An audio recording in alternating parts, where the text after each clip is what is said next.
Welcome back to News 3 today at 11. It's the beginning of a new era at Georgia's oldest public historically black college and university. And it starts with Dr. Jermaine Whirl, the youngest HBCU president in the nation. After a little more than a month at the helm, he sits down with us this morning to recap his experience so far and talk about his plans for the future of the beloved institution. Thank you so much for being here today. Kim, thank you for having me. Well, first of all, you hit the ground running as the 15th president of Savannah State University. As soon as you stepped on campus, you received a warm welcome from the students, a unique warm welcome. It was a surprise, to be honest. We were actually heading into a faculty senate meeting. I was talking to our chief financial officer, and then boom, as soon as I hit the door, this beautiful chant occurred. But just great energy, so much love, and you know, it's been mutual. I really love the students in the community. And it shows. You entered this position with some experience behind you after being the president at Augusta Technical College. And let's talk about some of your accomplishments there, because you saw a record enrollment of new first-year students and a 20.3% increase between the fall of 2021 and the fall of 2024. That is incredible. Absolutely. You know, it's a team effort. You know, we had a bold vision to be a nationally recognized institution of higher ed. My time there, we had First Lady Joe Biden was on my campus, so just some very historic, prominent things that really showcased the great things that were happening, not only at the college, but also in the community. You're no stranger to this area. You grew up in Charleston, That's but right. You came down this way, spent some time in Savannah. Let's talk about your connection to our area. Yeah, so in 2011, I had the great honor of being the Dean of Adult Education at Savannah Tech. Was my first place deanship. I was 26, wow. My first deanship at the time.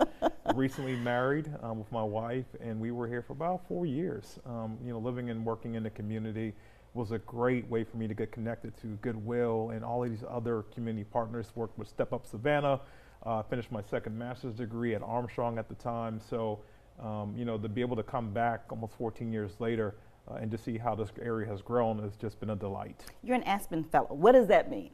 Yeah, so Aspen, they have a very prestigious program study for presidents, and you have to apply. It's nationally recognized, and I was a part of the 2019 cohort, 2020 cohort, actually during COVID. Okay. I should remember that. But the 2020 cohort and 40 presidents were selected to go through a year-long program to really learn the best practices in our industry. And so I was very fortunate and really, really enjoyed that program. You started this position with several goals for the next decade, including having Savannah State become a top 25 HBCU by 2035. Absolutely. You know, when you look at our current rankings today, we're sitting at 51 out of 77 HBCUs in the country. And so I always said I believe we're better than 51. But we have to showcase that. We have to do the things to prioritize our ranking and then really better tell our story. And so we'll begin to do those with strategic planning and really getting the institution shape so that we'll begin to move up those rankings. Aside from getting to know the campus, you're getting to know the community again. You're reintroducing yourself to the community, and you are not stopping. I mean, have you had a chance to catch your breath just yet? Yeah, about 5 hours a night. Because we're taking a look at one of the first events that you attended, and that was the SSU Scholarship Gala. Absolutely. Beautiful gala. Thank you for being one of the co-hosts of that. A great opportunity for us to really showcase the best of what's happening at the institution and really showing the awareness that we have phenomenal students, but we also know that they have needs. And so bringing folks in to provide resources to help our students get across the finish line and eventually become, you know, gainfully employed. That's the goal. Over the weekend, you spent time at First Tabernacle with Praise with the President. That was another opportunity for people to get to know you.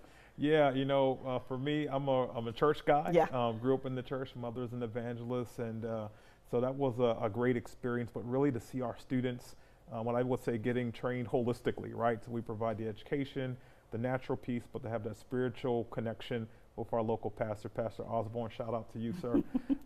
Great experience. We want to continue to do that with other ministries around town. One of the things that you did when you came to campus was you started this town hall, the first one with the chancellor. Correct. And during that town hall, you addressed some of the concerns that the community has regarding the institution, one of which is a merger that has been talked about for years. Yeah. Update us on that. Yeah, I think the chancellor was able to settle that concern, you know, letting people know that the permanency of Savannah State is there. There is no conversations in the Board of Regents in Atlanta or Governor's office that we will ever be merged. We have a tremendous story to tell. We have a rich history, and this is a new opportunity for us to really showcase that and really grow the institution for years to come. Let's talk about some of the biggest challenges that you think you will face and how you plan on overcoming those obstacles. Yeah, I think the biggest challenge is just turning a ship and really just, encouraging our employees to know that we have a great culture. We've had a lot of transitions of leadership, a lot of interims. And so when you go through that, really morale building, team building, collegiality, those are really the big things.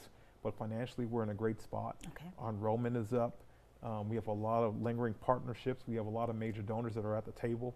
And so I'm actually trying to catch up because people are ready to run with us. And so really, how do we get our inside baseball together so that we can really take advantage of these opportunities? That's the goal. Dr. Whirl, thank you so much for the conversation. Not a question, but a statement. Happy anniversary, belated. Thank you. Thank you. Appreciate it. All right. Thank you so much for joining us today. Absolutely.